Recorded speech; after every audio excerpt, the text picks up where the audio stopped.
Have you ever loved someone with your entire heart? I mean, really loved them.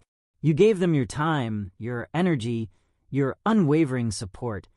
You prioritized their happiness, often above your own. You were convinced that if you just loved them harder, showed up even more, they would finally see how much they needed you, and they would stay. But instead, they pulled away. They became distant, and eventually they left. It feels like a cruel and unfair joke, doesn't it?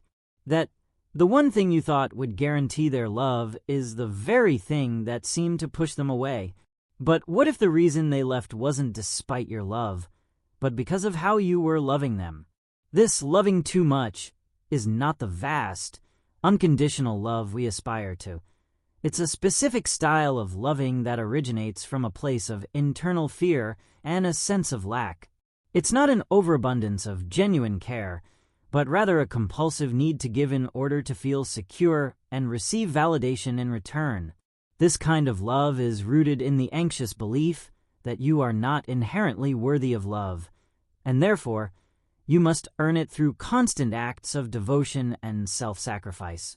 It becomes a transaction, a desperate attempt to control the outcome of the relationship by pouring all of yourself into it, hoping it will be enough to make someone stay. So, what does this actually look like in the day-to-day reality of a relationship? It often manifests in a few very distinct patterns. The first, and perhaps most significant, is a complete loss of self. Your world, which was once filled with your own interests, friendships, and ambitions, slowly and subtly begins to shrink until it orbits entirely around this other person. The hobbies that used to light you up gather dust. The friends you used to confide in hear from you less and less. Your own goals and dreams are put on the back burner because your primary goal becomes their happiness. You wake up one day and realize you can't remember what you like to do for yourself because your identity has become their partner. Your sense of worth becomes directly tied to their mood, their approval, and their presence in your life. This loss of self is almost always accompanied by a constant, humming undercurrent of anxiety. Your emotional state becomes entirely dependent on the relationship's temperature. A text message that goes unanswered for an hour can send you into a spiral of worry. A change in their tone of voice can feel like a catastrophic shift. You find yourself constantly seeking reassurance, asking subtle, or sometimes not so subtle, questions like, "Do you still love me?" or "Is everything okay?" You're hypervigilant, reading into every word and gesture, looking for signs that they are pulling away, because your deepest fear is abandonment. This anxiety isn't a quiet concern. It's a loud, persistent soundtrack to your life, making it impossible to ever truly feel at peace. To manage this anxiety, you often engage in extreme self-sacrifice. You become a master of setting your own needs, boundaries, and even your own happiness aside to please them. You say yes when you want to say no. You go along with plans you don't enjoy. You stop voicing your opinions if you think they might cause friction.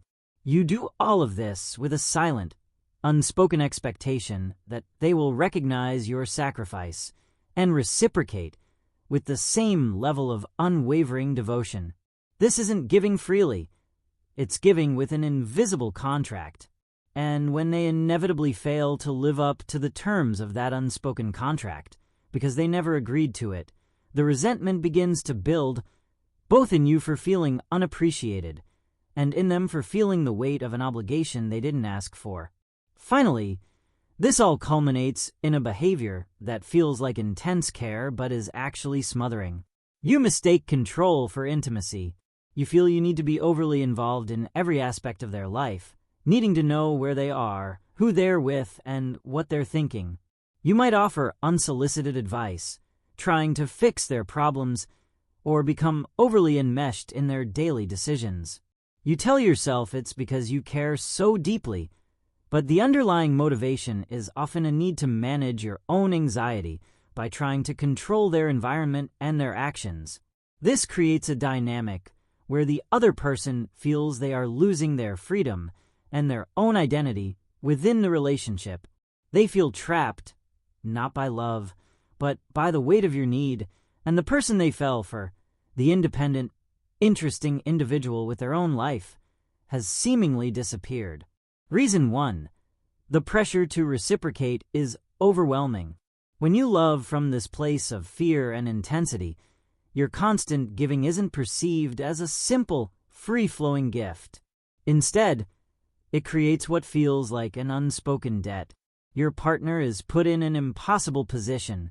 They can feel the weight of your expectation, the silent plea behind every act of service, and every word of affirmation that says, "See how much I love you. Now, please love me back exactly this way, so I can feel secure." This expectation to match your emotional intensity, your level of sacrifice, and your constant focus becomes a source of immense pressure. What should feel like the warm, voluntary choice to love instead begins to feel like a mandatory chore, an exhausting performance they can never quite get right. The relationship ceases to be a playground of mutual affection and transforms into a stage where they are constantly under a spotlight, fearing they will disappoint you. The spontaneity and joy are suffocated by a sense of obligation. They don't get to choose to love you. They feel they have to, just to keep you afloat, and that is a weight that few people can bear indefinitely. It's like being given a gift every single day. At first, it's incredibly nice and feels generous. But soon, you start to feel a gnawing guilt because you don't have an equally amazing, perfectly wrapped gift to give back every single time. You start to dread the next gift because it doesn't feel like a gift anymore. It feels like a reminder of your own inadequacy and a demand for a performance you cannot sustain. You begin to resent the giver for making you feel this way, and the easiest way to escape the guilt is to escape the relationship altogether. Reason 2. You become a mirror of their insecurities. This dynamic goes even deeper, touching on a profound psychological truth. Your lack of self-love and your constant need for external validation act as a mirror, and what you are reflecting back to your partner is their own insecurities and unresolved flaws. Think about it. Your anxiety asks the silent question, "Am I enough?" And in doing so, it holds up a mirror that forces them to ask themselves the very same question. Your fear of abandonment subconsciously whispers to them, "Are you capable of being a steady, reliable partner?" Your self-sacrifice implicitly asks, "Are you being selfish? Are you good enough to deserve this?" Most people are not fully resolved in their own self-worth, and being confronted with these uncomfortable questions on a daily basis is deeply unsettling. Instead of seeing your love, they see a reflection of their own inadequacy and the parts of themselves they may not want to face. It is far easier, from a place of self-protection, to blame the mirror for the uncomfortable reflection than it is to do the hard work of self-examination. This is often where attachment styles clash so powerfully. Your anxious, preoccupied style, characterized by a need for closeness and reassurance, will almost always trigger the avoidant style in a partner who values their independence and feels threatened by perceived demands. Your anxiety screams, "Come closer so I feel safe," and their avoidance responds, "I need space because your need feels suffocating."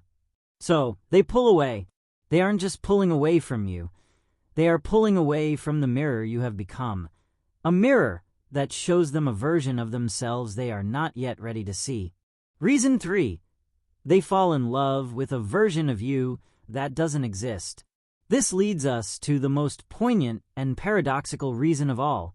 In your tireless effort to become the perfect partner, you inadvertently create a fundamental deception.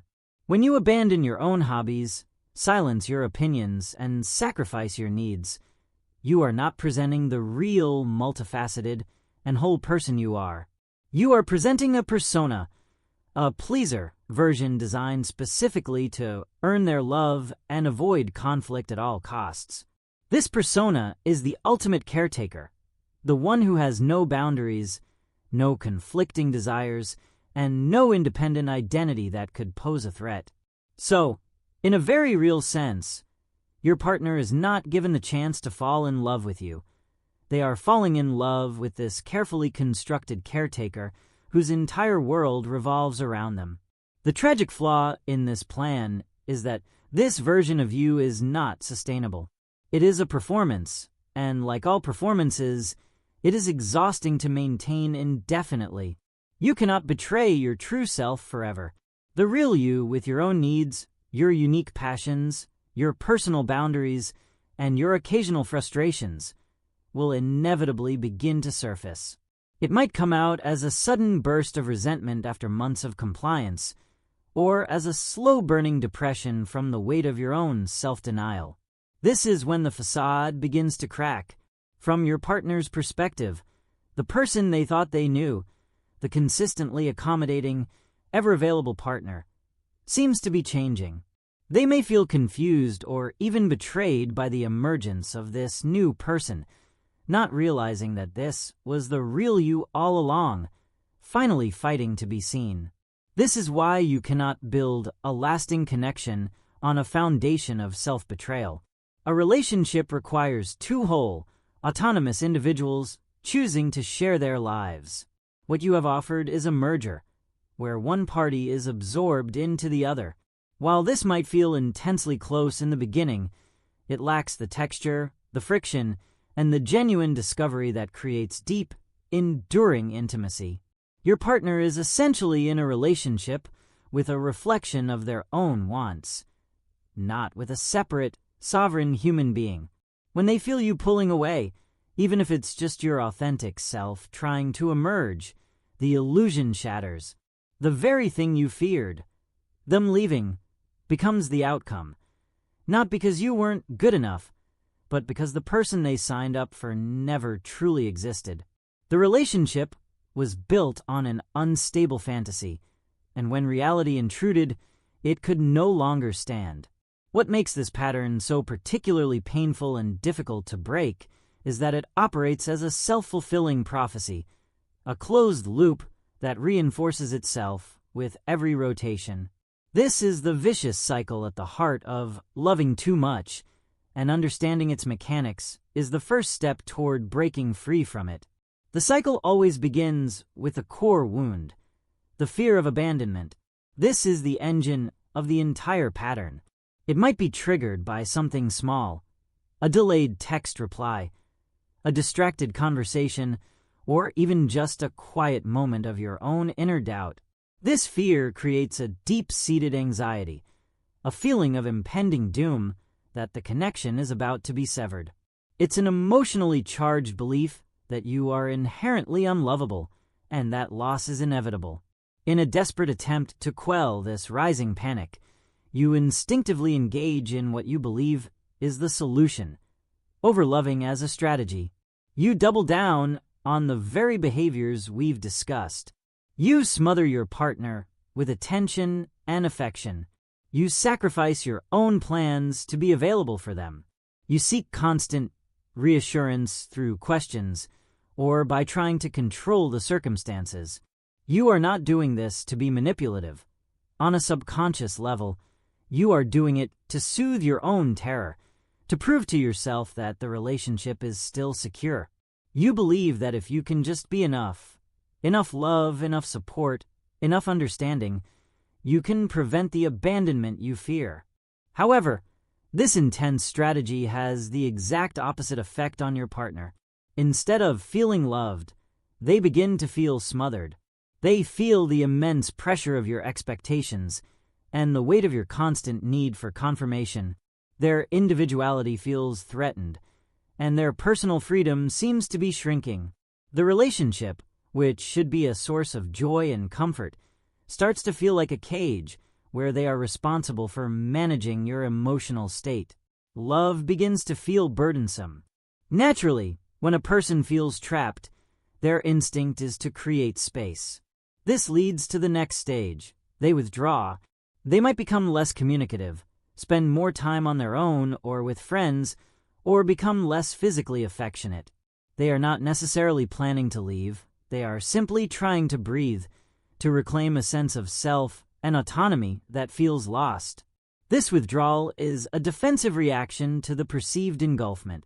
But from your perspective, living with the constant fear of abandonment, this withdrawal is not seen as a reaction to your behavior. It is seen as the confirmation of your worst fear. Their distance is the very proof you were secretly dreading. The internal monologue screams, "See? I was right all along. They are leaving me. I am not enough." This confirmation doesn't lead to a change in strategy. It intensifies the original fear, sending you right back to the beginning of the cycle, but now with even more panic and desperation. The overloving becomes more intense, the smothering becomes more profound, and the partner's withdrawal becomes more pronounced, accelerating the entire dynamic toward its painful conclusion. So, if this cycle is the problem, what is the solution? It's crucial to understand that the goal is not to love less. To suggest that would be to misunderstand the very nature of your heart. The goal is to love differently. It is to transform your love from a force rooted in fear and desperation into one that is rooted in security, wholeness, and genuine choice.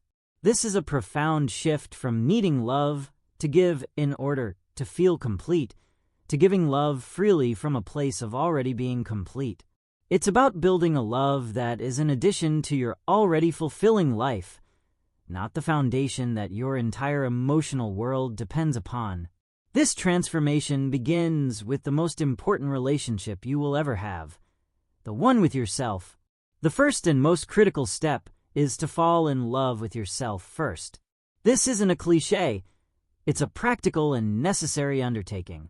You must actively re-engage with the world you abandoned.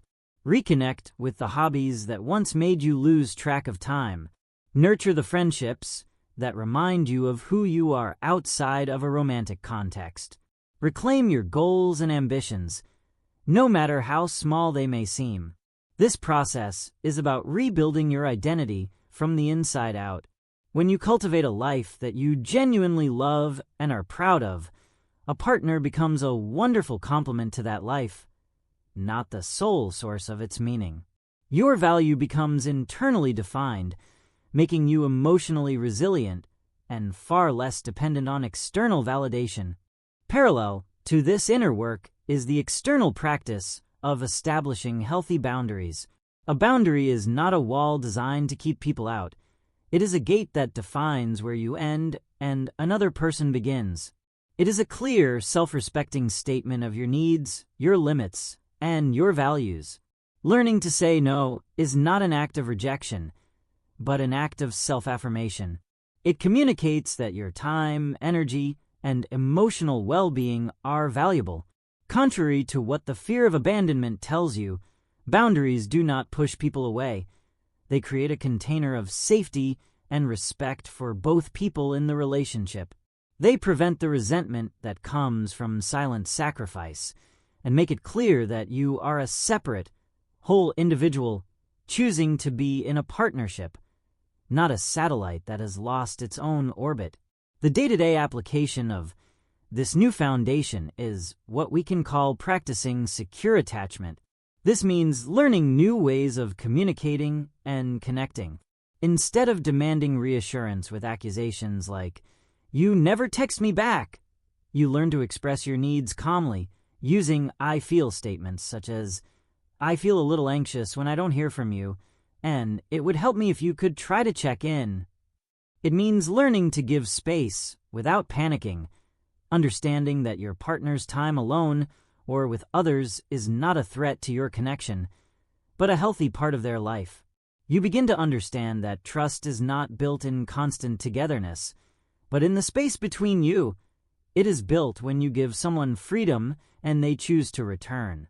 All of this culminates in a fundamental shift in mindset, from lack to abundance. The old mindset whispers, "I need you to complete me. Without you, I am nothing."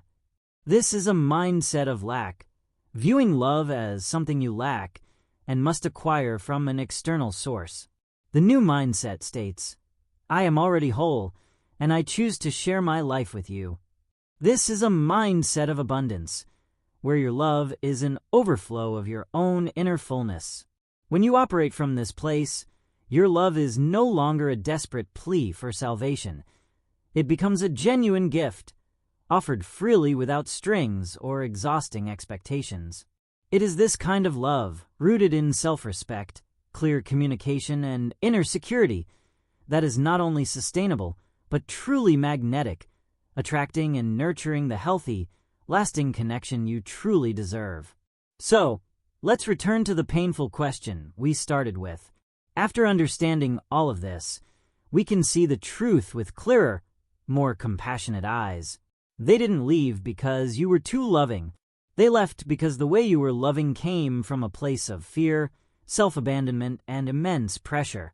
It was the context of your love, not its content, that became unsustainable. Your capacity to love deeply is not the flaw. It is, in fact, your greatest strength. The work is simply to redirect that powerful love inward, to build a foundation stable enough to support it. This pain you are feeling right now, as sharp and debilitating as it may be, is not a life sentence. It is not proof that you are unlovable. Instead, see it as a masterclass in what not to do. This heartbreak is your most powerful teacher, an invitation, albeit a difficult one, to finally build a relationship with yourself that is so solid, so respectful, and so nurturing that your love for others can finally become what it was always meant to be, a gift offered freely, without demand or desperation. Hold on to this hope. When you do the work to heal, when you learn to love from a place of your own wholeness, something profound will shift. You will no longer emit the silent frequency of need that attracts partners who are either overwhelmed by it or who seek to fill their own voids. Instead, you will radiate a sense of completeness. You will become a lighthouse, stable and bright, and you will naturally attract other whole, secure people. People who are not intimidated by your love, but inspired by it. People who are not drained by your need, but energized by your presence. You will stop attracting projects and start attracting partners. And you will find someone who is not running from your love, but who is truly ready and able to meet you there.